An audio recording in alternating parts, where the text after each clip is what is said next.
Land is a border to no fewer than 15 communities with over 95% of its inhabitants engaging in farming.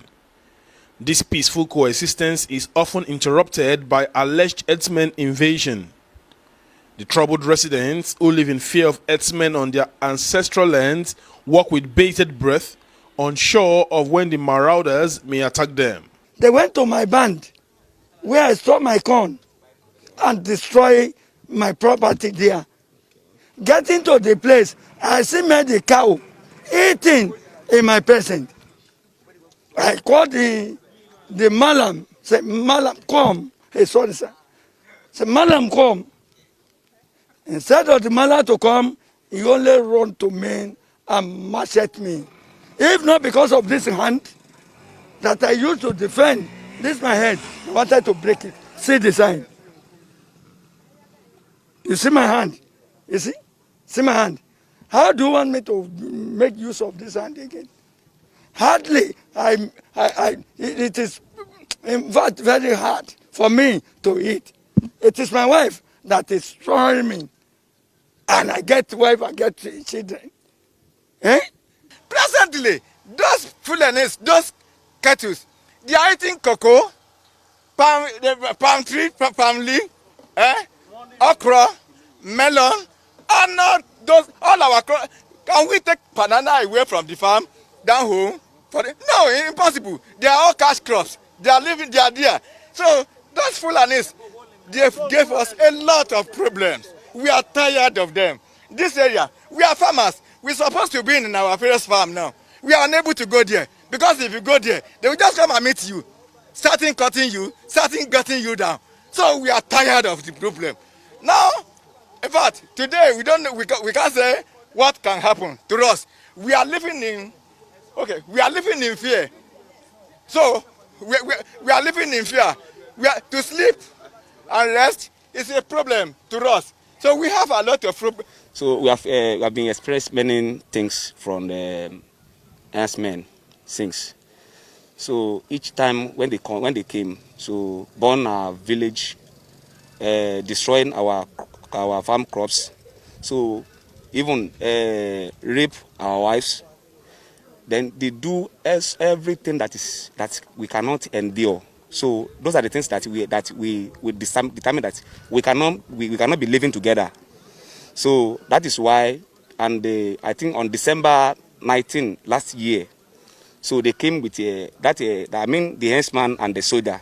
They came here, so and they told us that they want the herdsman to carry their cattle come and be living together at Ibeku here. So we said that we cannot be living together with the herdsman because each time when they came, they used to destroy our crops and do rapes our wives. So that is the only thing that we just said for that day. So one of Fulani, his name is Ali. So he prepared us. We are about 4 of us that the soldiers should catch up and beat us. So they beat us mercilessly. On his part, the Eselu of Eselu Land, Oba Akintunde Akinyemi, says both the state and the federal government have failed the people in the task of securing lives and property.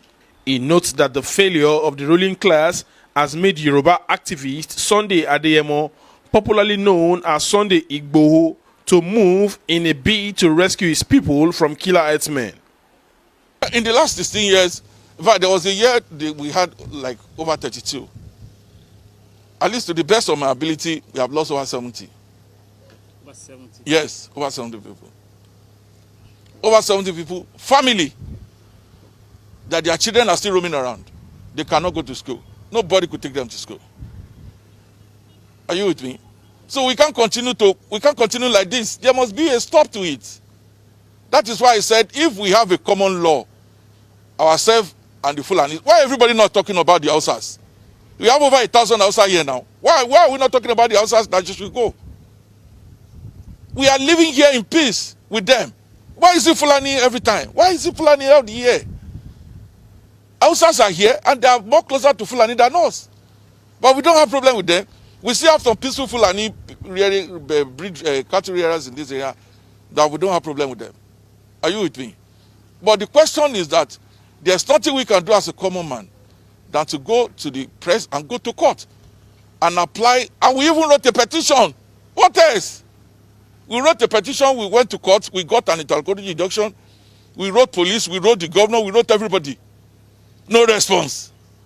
The monarch, however, outlined steps the government should take before the matter degenerates. So is the government should set up a committee of inquiry for the farmers and the Fulanis, for them to come together and bring in facts on the table. And aside from that, we also want the government to take up the children that their parents were being killed by the Fulanis and give them scholarship. We also want government to do an adequate compensation to those families there lying down without even getting 3 square meals. It's a very sad situation in this area. And I can tell you, a lot of people, a lot of homes were being rendered useless. A lot of children out of school, they could not go to school. A lot of children hawking something of 1,000 naira. And the border area is not being developed. So the government have a responsibility here. And every right of every children in this community, and Ogun State in extension, it is their primary right and objective. The police in the state says it is working with the parties involved in the crisis to find a solution, as it has held a meeting with the communities and Fulani settlers. We have enough policemen on ground there who have been keeping vigil in that place to ward off any form of violence that might want to erupt in that place. So there's no cause for alarm.